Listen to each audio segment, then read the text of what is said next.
to start off wrapping gifts with one hand, you need to first measure out how much wrapping paper you need.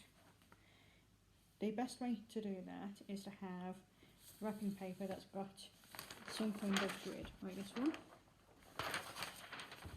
And the way I tend to measure it out is to count the squares, but also double it. So in this case, you also have to remember that the sides have 2 squares, well, 1.5 pretty much, and the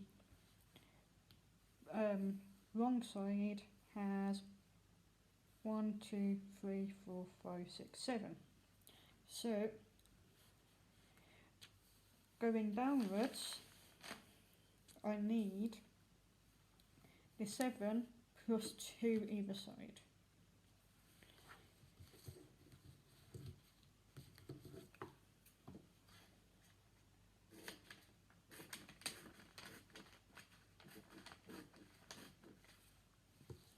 I've started that just to give it some room. Okay, and then going across, including the sides, there's 1, 2, 3, 4, 5, 6 and a half. So I need to go down, I need to cut across 12.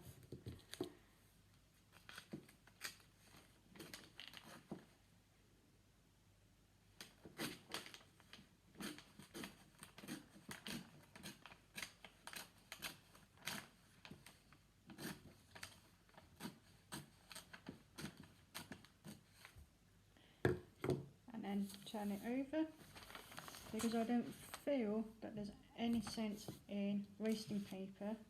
I always make sure that I don't just cut all the way through. I can use that little bit of paper for a smaller gift. So let's just make sure that that's definitely 12.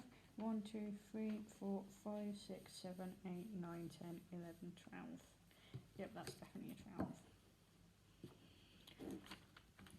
Because you don't want the wrapping paper to be too big, and you don't want it to be too small. Too big and it's too loose.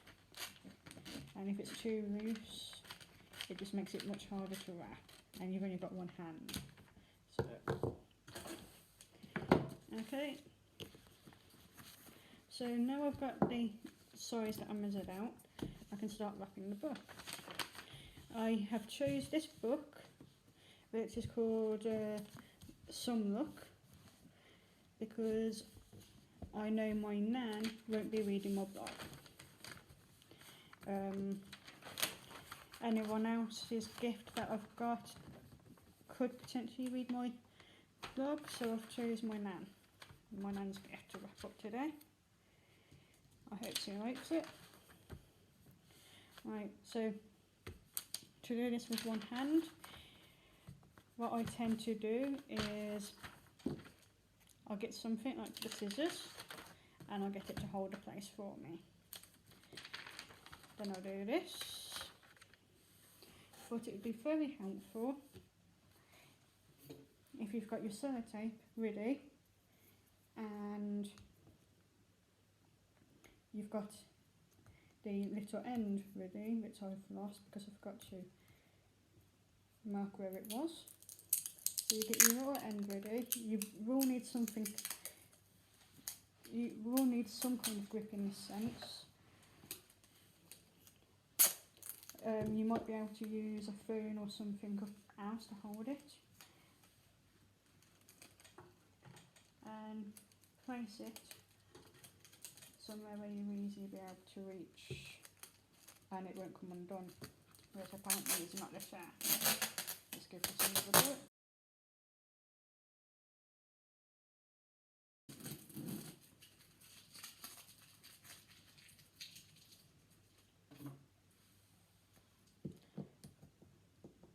So you need to get your sellotape ready.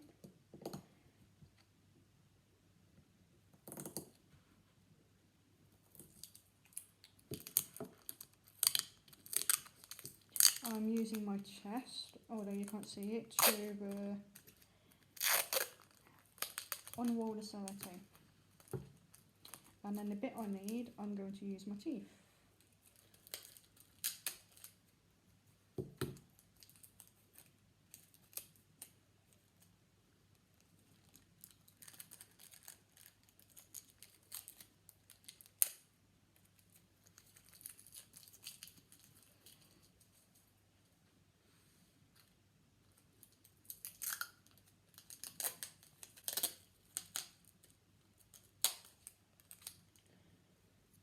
So this is the bit I need, this little bit, and I'm going to take this corner with my hand and I'm going to stick it here, like so, and knock my phone out of the way, boom. There you go, and that bit's stuck down. The rest of that makes everything else much easier, because the hardest bit is getting that stuck down. Make sure it's not too loose, because if it's too loose, it won't work. It will make it much more difficult for you.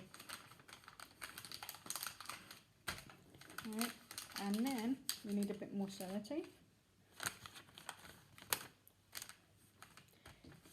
But first, as best you can with one hand, fold the corner like that. And then you get the rest of the sellotape.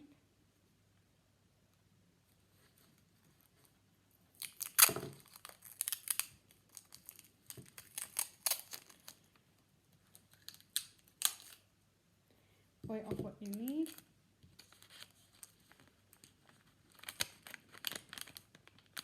Pull that up as tight as possible. And that's that corner done.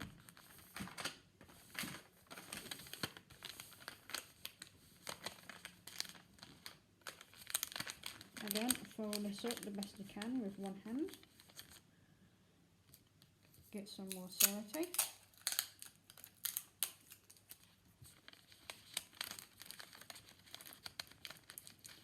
Make sure you don't have anything that sellotape sticks to. And get that one corner again like you did before and pull it up.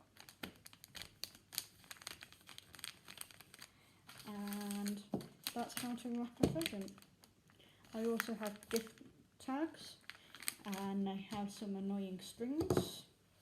I take the strings out, otherwise it will end up as a mess.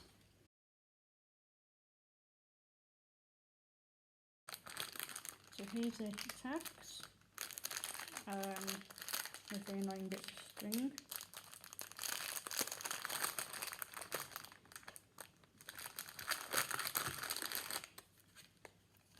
There's the 9 bits of string, just get the tag like this, and there we go, it's out. And it didn't even make a hole, apart from the one that's already there. And you can just stick that down with a bit of sellotape.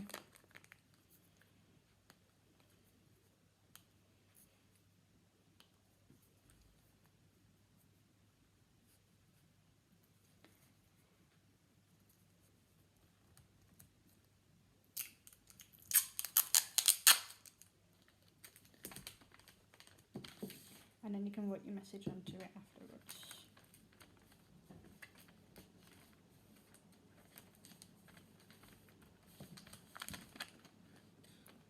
So there's the present.